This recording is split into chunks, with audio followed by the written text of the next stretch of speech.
Where once was darkness, now is light, and I will call it blessed.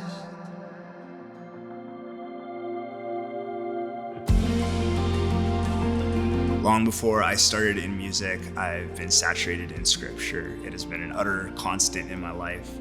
I don't remember not knowing Jesus, and I've known him through his word. And I've also always had this obsession with narrative, whether that's through literature or film, and it's deeply shaped me as a songwriter. And so all of that has culminated in my most ambitious musical project yet, which is Tapiseri. Tapiseri is a multi-volume, 25-song biblical concept record with point-of-view songs spanning from Genesis to Revelation.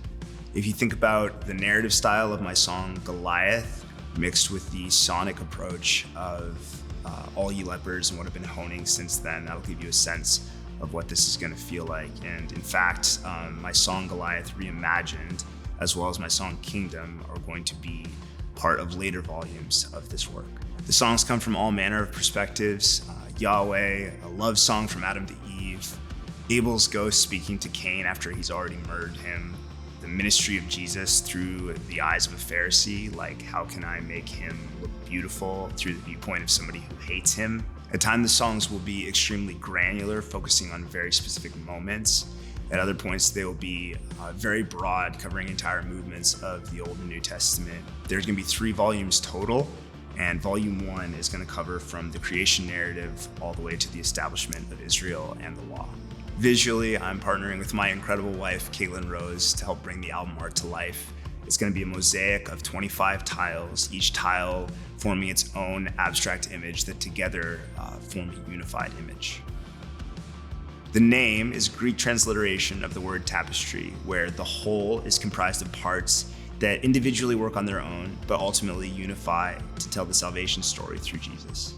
I'm turning to crowdfunding to make this happen. Now at a crossroads in my life, I've just let my church know that I'm going to be stepping into music full time. And in order to maintain creative direction of my career, I'm remaining independent. And that means I have to lean into my community to make this happen.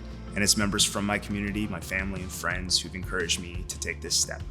We've used Kickstarter for my other 2 major projects, and my most recent, All Ye Lepers, has unfolded in ways that I could have only dreamed of. Not only did that album reach a massive international audience, but it also received a Juno nomination and 2 GMA wins for Album of the Year and Song of the Year. It received commendations and ended up on best of lists from a couple of massive online publications. But I think even more than that are the hundreds of messages from people I don't even know who are suffering or struggling in the waiting, who have met their God through this. And all of that happened because people believed in it and helped bring it to life. And I cannot thank all of you enough for that reality. The way that Kickstarter works is that it's all or nothing. I need to reach or exceed my goal in 30 days, or I don't get anything, and everybody who contributed to the project gets reimbursed. I need to raise $60,000 Canadian in order to make volume 1 and share it with the world. My vision for this record is that it would not only be poetically and musically beautiful, but that it would also bring scripture alive in ways that people have never previously encountered. That in the hands of disciples, pastors, professors, anyone, that it would help them and others to know and love their God more.